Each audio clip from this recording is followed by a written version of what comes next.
एक सटल सी हिंट थी एक स्टॉक के बारे में, लेकिन कौन कौन से, कितने और क्यों, बिग स्टॉक्स में क्या क्या?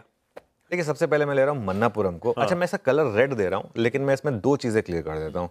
रेड में इसलिए ले रहा हूँ कि नंबर खराब है और शायद गैप डाउन होगा, लेकिन एक चीज़ का जो आपको ध्यान रखना है, इनके नंबर्स हर पैमाने पे कमज़ोर है। चाहे आप वो इनका गोल्ड टनेज देखें, चाहे आप इनका AUM देखें, चाहे आप इनका नेट इंटरेस्ट मार्जिन देखें, सब खराब है।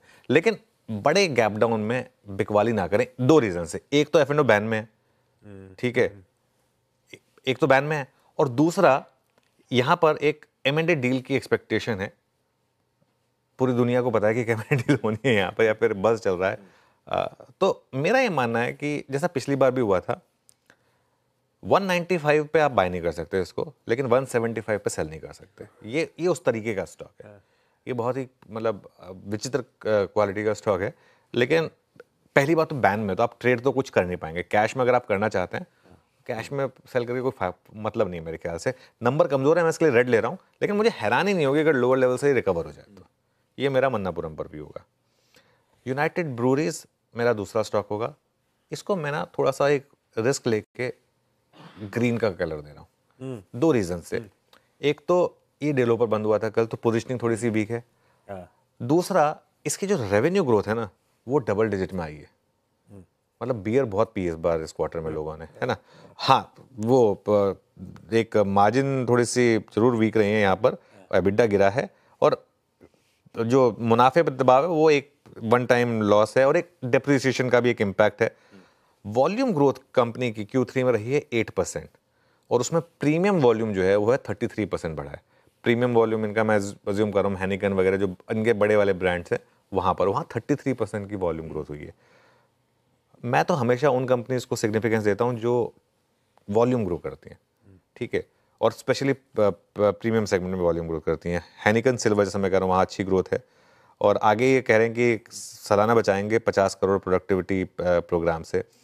प्लस ये जो गया क्वार्टर है, इसमें एक जो बड़ा इम्पैक्ट था कि वो तेलंगाना वाली प्राइसेस गिरी हुई थी। अब कल ही हमने, परसों ही हमने न्यूज़ ब्रेक करी है कि वो तेलंगाना में प्राइसेस बढ़ेंगे, वो रिजॉल्व हो गया मामला।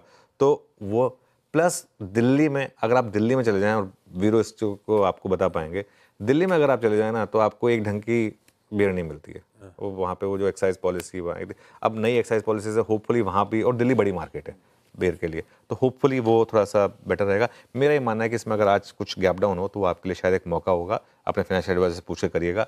फाइनली दीपक नाइट्राइट को मैं रेड ले रहा हूँ, और वो इसलिए क्योंकि सारे केमिकल स्टॉक्स में एक साइन थे अच्छे नंबर्स के, दीपक नाइट्राइट का नंबर बहुत खराब है। और देखिए, सिर्फ इसलिए कि केमिकल स्टॉक सारे चल रहे हैं, ये हो सकता है कि थोड़ा सा रिकवरी आ जाए क्योंकि स्टॉक की पोजीशनिंग काफ़ी खराब है, लेकिन एक रीज़न है कि ये स्टॉक जो है ना बाकी स्टॉक से वीक रहा है। आप देखिए, सारे नंबर्स जो हैं इनके काफ़ी खराब हैं। 98 करोड़ का प्रॉफिट है, 182 करोड़ का एस्टिमेट था आशीष, 1900 करोड़ का रेवेन्यू है, 2050 करोड़ का रेवेन्यू एस्टिमेट था, 14% का मार्जिन एस्टिमेट था, 8.9% पर आए हैं।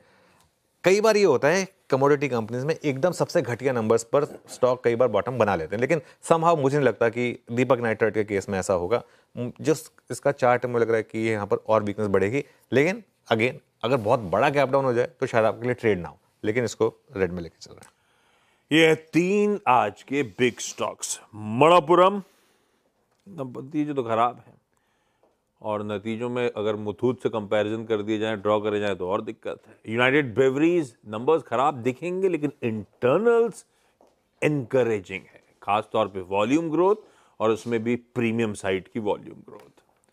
दीपक नाइट्राइट तो खैर वाकई हर पैमाने पे नंबर्स कमजोर, लाल रखा है इसको आज के लिए। इन सब नंबर्स को और आगे डिस्कस भी कर लेंगे।